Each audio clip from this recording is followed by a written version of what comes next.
Fala galera, beleza? Tudo bem com vocês? Rodrigão por aqui, espero que seja tudo certo por aí.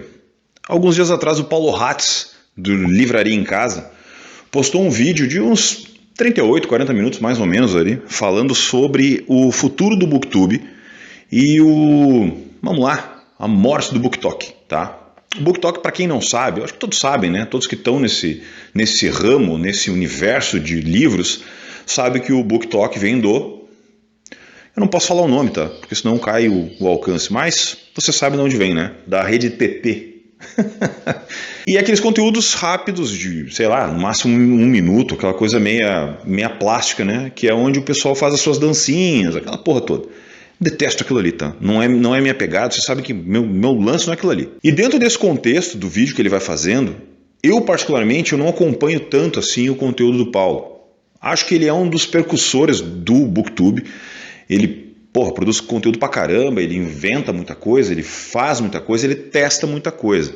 Algumas eu não gosto, outras eu não concordo, algumas opiniões de livros que ele tem também não concordo, mas é a perspectiva que ele tem. Respeito, pra mim tá tudo bem, e provavelmente a recíproca é verdadeira, tá tudo certo, né? Vivemos numa sociedade onde ainda temos liberdade para pensar, né? E aí dentro desse contexto todo, ele vai traçando, nesses 40 minutos que ele vai falando, ele vai traçando essa linha do cara que vem produzindo conteúdo há basicamente 10 anos, né? E aí ele vai moldando isso, e eu achei muito legal essa linha narrativa que ele vai levando para dar um norte para quem está produzindo conteúdo, sabe? E para mim, como produtor, é uma troca de experiência, sabe? É como se tu estivesse ali trocando experiência com ele, vendo o que ele está fazendo, e até para que tu possa pensar nos caminhos do canal, sabe? Quando surgiu a rede TT, então, né? Quando ele apareceu, todo mundo começou a fazer conteúdos para lá. E aí ele fala isso também, né? Que nem a Twitch foi a mesma coisa, sabe? A Roxinha foi a mesma coisa. Uma galera saiu para lá, né? Foi para lá e começou a fazer live. Eu vou ser bem sincero com vocês. Eu não fui para lá porque eu não tenho equipamento para fazer live. Não comprei nada disso, sabe? Isso era uma coisa que eu até tinha vontade de fazer, porque eu acho que a interação da live, na hora de tu conversar com o povo, é uma coisa muito legal. Eu fiz algumas lives aqui no canal, mas, cara, eu gravo com uma câmera de celular, aí tu precisa ter todo um equipamento. Eu não tenho isso ainda. Pretendo, mas não tenho. Pra vocês terem uma ideia, o meu set é o seguinte, é o meu celular que eu uso no dia a dia aqui gravando, esse aqui, tá? Que é um S21. Eu tenho um Samsung J7 aqui que está gravando áudio, tá? E esse microfone que custou R$40. Esse é o meu set. E aí tem as câmeras, as luzes aqui, né? Os softbox. Tem 2 softbox aqui. É isso esse é o meu set de gravação. Quem sabe, quem conhece, sabe como é que funciona. Quem já esteve aqui em casa, quem já viu, né? Já sabe como é que funciona. Então, eu não tenho, não existe o equipamento. Mas isso aqui é o YouTube. O YouTube é assim. É você fazendo a sua TV, pegando uma câmera de celular e gravando, pegando uma câmera simples e gravando e criando conteúdo. Por mais bobagem que possa parecer, e por mais maluco que isso possa parecer, o YouTube foi criado por causa disso, né? Vamos lembrar um pouco disso, desse início, os inícios de canais que se tornaram grandes, a princípio, é assim que funciona. Depois você vai melhorando o teu equipamento. Mas uma coisa é unânime, tá? E isso fica muito claro dentro do vídeo que o próprio Paulo fez, sabe? Seja autêntico. Crie um conteúdo onde tu consiga se identificar com a tua plateia, com o teu público. Independente da quantidade de canais que está criando conteúdo, tu tem que ser autêntico no que tu está fazendo, sabe? Eu vejo os conteúdos que eu estou fazendo lá de trás e a minha retórica ela mudou porque eu me sinto mais confortável na frente da câmera. Então eu venho num crescimento, me apresentando cada vez melhor para as pessoas. Existem pequenos cortes, que eu estou melhorando ali o corte para se tornar um vídeo mais ágil, onde eu corto a minha respiração e tal. Esses vídeos que eu estou conversando com vocês, eu não faço quase cortes. Eu faço um outro quando eu puxo muito ar, alguma coisa assim. Ou quando eu uso muito, que eu tenho aqui eu tenho um vício de linguagem, que eu vou falar para vocês agora, vocês vão perceber, que eu falo muito sabe. Sabe? No final da sentença eu costumo falar isso. E eu tenho que cortar isso. Então quando eu estou na edição, eu tendo a cortar isso. Vocês vão perceber que depois eu vou falar isso em alguns momentos no vídeo, eu vou falar e eu vou deixar. Dessa vez eu não vou cortar. Vocês vão perceber que em alguns momentos do vídeo eu vou falar. Eu não vou me policiar, eu vou soltar, vou soltar a franga. Vocês vão perceber que eu vou falar isso. Mas enfim, quando o Paulo vai falando isso, ele vai mostrando esse negócio do Booktube, ele vai percebendo, ele vai fazendo essa linha do tempo. Eu vou deixar o vídeo aqui embaixo para vocês verem, tá? Ele vai mostrando o crescimento que o BookTube teve, o crescimento que o canal dele teve, sabe? Ó, viu? Viu? Já primeiro sabe. E a forma como ele foi crescendo, como ele foi se moldando dentro da plataforma, como ele foi entendendo as coisas, como elas foram acontecendo, e essas outras coisas que foram surgindo nas plataformas, e faz o questionamento. Como vai ser daqui a 10 anos? Ou como vai ser daqui a os próximos 9 anos, que é o caso que ele faz, que ele está a 9, então ele faz a conta daqui a 9 na plataforma. E é uma coisa muito louca vocês pensarem isso, porque eu fico olhando os vídeos que eu fiz lá atrás, entende? E eu fico imaginando como vai ser o Rodrigo daqui, então, a X anos para frente. A diferença que vai ter do conteúdo, os equipamentos que eu vou ter daqui para frente, os tipos de conteúdo que eu vou fazer, os tipos de resenha, as pessoas que eu vou trazer no canal, como eu vou fazer isso aqui, será que eu já vou ter um estúdio, sabe? Será que eu não vou ter alguma coisa, sabe? Vou estar em outro lugar, vou ter construído um outro lugar, vou estar numa outra sala, essas coisas. Então quando tu começa a te questionar isso, sabe, até onde tu vai, até que momento que tu vai, até que, sabe, essas coisas. Eu já falei 4, sabe? Agora tô contando. E isso é muito maluco. Só que ao mesmo tempo, tu começa a perceber que essas tendências de conteúdo, essas coisas, elas vão passando e fica quem é autêntico. Fica quem se mostra autêntico nos seus conteúdos. Tua visualização pode cair, tu pode não estar falando do assunto do hype, sabe? Mas as pessoas que estão na tua volta, as pessoas que estão ali, que estão acompanhando teu conteúdo, que sabem quem é o Rodrigo, que sabem, sabe, elas vão continuar. Elas não vão fugir, elas não vão migrar para outros, não vão deixar de assistir o teu conteúdo. Porque elas vão imaginar o seguinte, elas podem até ficar um tempo fora, daqui a pouco elas vão voltar, olha só, o Rodrigo produziu um monte de coisa legal aqui, ó, vou maratonar isso aqui. E aí vão pegar e vão maratonar. Assim como ele também comenta no vídeo, eu achei isso aqui, e isso aqui eu concordo com ele, total, a tendência a se ter conteúdos maiores, a tendência a se ter conteúdos com grande duração de tempo, não embromação, mas grande duração de tempo, de tu fazer vídeos onde tu consiga desenvolver uma ideia e as pessoas vão estar fazendo outra coisa, as pessoas vão estar na esteira, as pessoas vão estar limpando a casa, vão estar cozinhando e vão estar vendo vídeos de longa duração, porque delas vão estar fazendo outras coisas, vão estar te escutando, vão estar com fone de ouvido, vão estar no ônibus, enfim, entendem isso? Por quê? Porque elas vão estar prestando atenção no que tu está falando. E talvez seja exatamente por isso que eu montei o canal Rodrigão Comenta, para poder desvincular uma coisa da outra, para poder me colocar aqui como resenha de livro e o Rodrigão Comenta para falar assuntos mais sérios ou assuntos que fujam um pouco, falar sobre notícias, ler notícias, trocar ideias, responder comentários, essas coisas, entende? Para dar uma opinião, para ficar daqui a um pouco 40 minutos conversando com vocês na frente de um vídeo e conseguir desenvolver uma ideia mais profunda, entrar em assuntos mais, sabe, desenvolver mais uma situação para que vocês possam ter essa profundidade de conteúdo, para que tu possa esmiuçar uma coisa. E esse movimento eu já venho acompanhando alguns canais da gringa e tem algumas páginas do Insta que já estão dizendo exatamente isso, que as pessoas, que lá nos Estados Unidos, por exemplo, as pessoas estão fazendo um movimento contra os perfis que não são reais. As pessoas que produzem conteúdos e elas não têm profundidade nenhuma, eles já estão fazendo esse movimento, justamente por causa disso. Porque essa falta de profundidade dos influenciadores, dos produtores de conteúdo, elas são perceptíveis. Vocês acham que não, mas são. Tem diversas pessoas que vão passando dentro da timeline de vocês e que vocês percebem exatamente que, ou no caso do BookTube, por exemplo, não leram um livro, fizeram resenha de filme em vez de livro, que foi aquela polêmica que aconteceu com a Tatiana, por exemplo.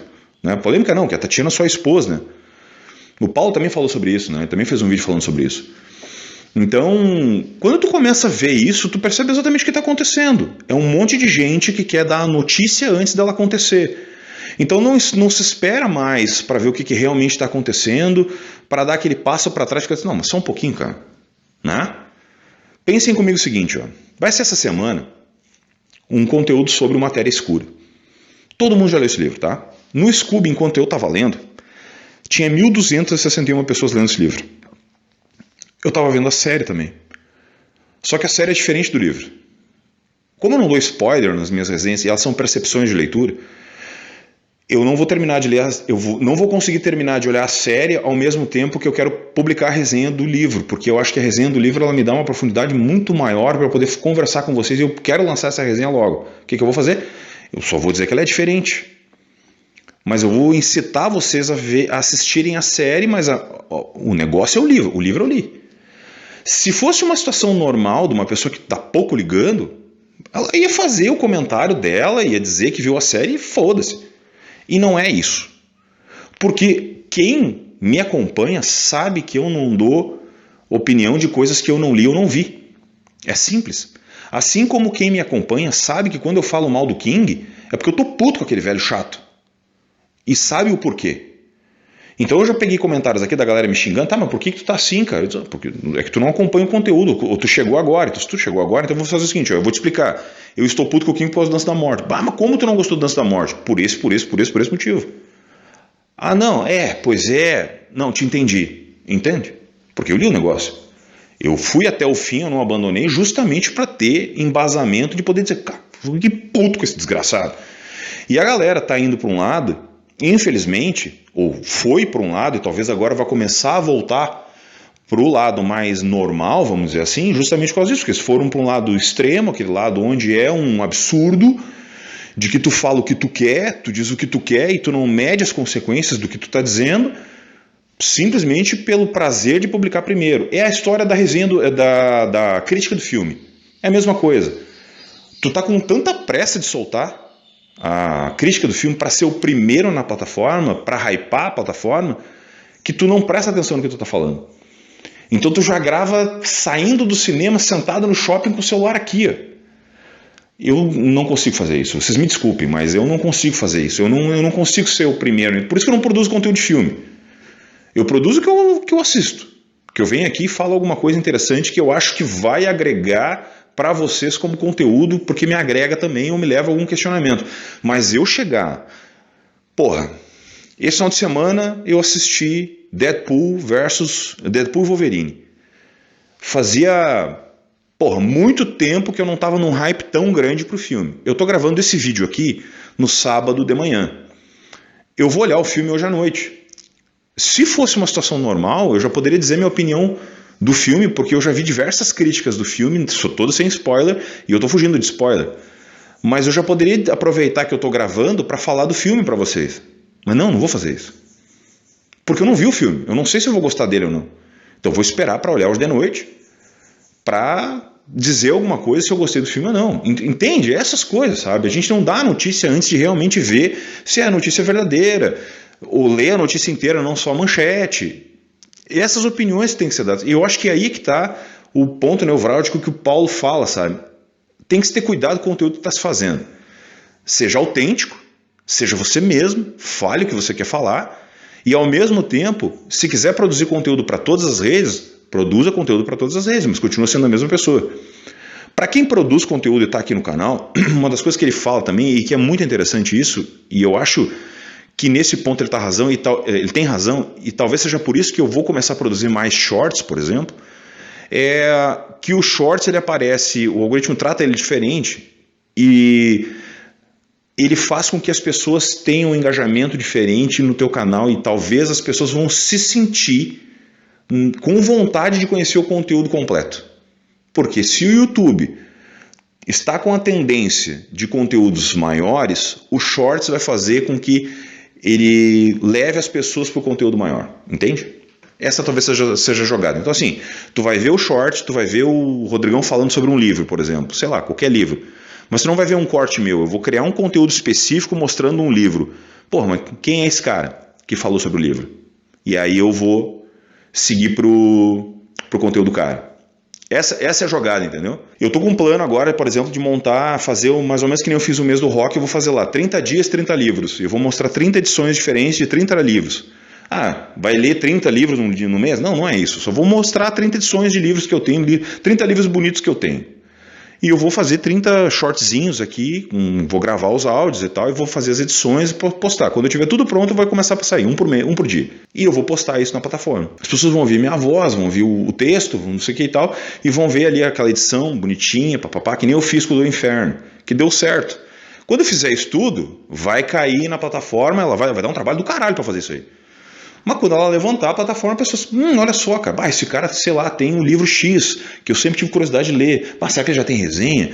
Vou lá no canal conferir as resenhas dele. Ele não tem ainda. Não, mas olha só, ele tem resenha desse, ele tem resenha daquele outro. Tem resenha... Pô, o cara produz pra caramba. Vou me inscrever no canal. Essa é a jogada, entende? Porque tem que ter uma forma de tu conseguir chegar na casa das pessoas, de conseguir adentrar esse negócio, de romper essa barreira e chegar lá. E aí que tá... tu consumir esses conteúdos de pessoas que às vezes tu não consome. De tu olhar o que o Paulo está fazendo, o que o Geek Freak está fazendo, que são caras que eu costumeiramente não assisto, porque eles leem coisas que talvez eu não leia, sabe? Os tipos de resenha deles não bate com as minhas, porque eu digo coisas diferentes das deles, a gente tem pensamentos diferentes nas coisas, mas exatamente por pensar diferente em certas coisas, que às vezes tu tem que assistir isso. Às vezes tu tem que sair um pouco, furar a tua bolha, e eu aprendi isso quando aconteceu o hack no canal. Eu comecei a perceber essa situação da bolha justamente por causa disso, que eu estava inserido numa bolha e essa bolha estava me limitando. E aí vem um outro ponto, isso ele não fala, mas isso eu estou dizendo. Quando tu está logado no YouTube, o YouTube te coloca numa bolha, e essa bolha é muito perigosa. Ela não é questão de ser boa ou ser ruim, ela só é aquela bolha que te limita, e isso me complica, isso me deixa preocupado. O período que eu fiquei sem o canal, que eu fiquei deslogado da minha conta, que eu não estava com a conta Google minha ativada no YouTube, eu percebi que eu estava perdendo uma série de conteúdos, porque quando o YouTube começou a me notificar, me sugerir as coisas, ele não sabia quem eu era, porque eu não estava logado em conta nenhuma, então ele começou a me sugerir um monte de coisa. Uma vastidão de coisas. E dentre dessas centenas de coisas que ele estava me sugerindo, nenhuma delas eram coisas que eu costumeiramente olhava, para tentar identificar quem eu era. E aí é que está o negócio. Aí tu sai da tua bolha. E aí tu começa a perceber que tu tem uma série de coisas que está acontecendo com outros canais que nunca tinham chego para mim. E aí é que está o ponto de tu começar a consumir conteúdos diferentes, de tu começar a ver coisas diferentes. Porque às vezes tu fica inserido numa bolha tão embrenhado dentro daquilo ali que tu não percebe que tu tá deixando de ver outras coisas. Nem que seja pra tu passar raiva. Que teve alguns conteúdos que eu fiquei muito puto. Mas faz parte. Então aquele conteúdo ali que tu ficou brabo, tu vai lá e diz, não tem mais interesse nisso aqui. Assim como com certeza teve um monte de gente que viu vídeos meus e que tá inserido tão dentro da sua bolha que vai lá e diz o seguinte, eu não quero consumir isso aqui. E aí vai lá e bota que não tem mais interesse, que o YouTube recomende o meu canal para ele. E tá tudo bem, não tem problema. Porque eu acho que esse é o negócio. Porque quando tu tem a diversidade de opiniões, quando tu consegue conversar, quando tu consegue chegar num consenso de que as coisas são assim mesmo e que a gente não vai concordar, tá tudo bem. O problema é sempre aquela história de vir de cima para baixo, com as ondas de cancelamento, aquela porra toda. Vocês sabem que eu sou contra isso. Então, minha gente, esse vídeo aqui é para sugerir que vocês assistam o conteúdo do Paulo. Se esse vídeo chegar para o Paulo, cara, muito obrigado pelo teu conteúdo. Gostei muito de ver o que tu falou. Me deu um norte bem legal para os próximos conteúdos que eu vou fazer, para os próximos conteúdos que eu vou conversar aqui com o pessoal no canal. Vou seguir algumas dicas que tu deu ali. Vou com certeza olhar algumas coisas que tu fez. E muito obrigado por ter ajudado a desbravar esse conteúdo do Booktube. Acho muito interessante, assim como tu, diversas meninas, a Isabel, a Olabocós, a Tatiana, enfim, uma série de outros canais de meninas que fazem esse Booktube do jeito que é, e a gente se espelha nelas. O próprio Bruno da Navegando, que foi uma das minhas inspirações no começo, e se afastou do negócio. E vamos tentar produzir o melhor conteúdo possível, sabe? Tentar trazer um pouco de conhecimento, tentar fazer com que as pessoas leiam mais, porque afinal de contas é o que a gente sabe fazer, é o que a gente gosta de fazer, é leitura e tentar trazer um pouco de conhecimento. A todos os inscritos no canal, muito obrigado, espero que esse direcionamento e esse tipo de conteúdo, se fez sentido para você, compartilhe. Vamos fazer esse vídeo chegar no Paulo, para que ele possa se sentir agradecido pelo conteúdo. No mais é isso, forte abraço a todos, muito obrigado pela audiência, até o próximo.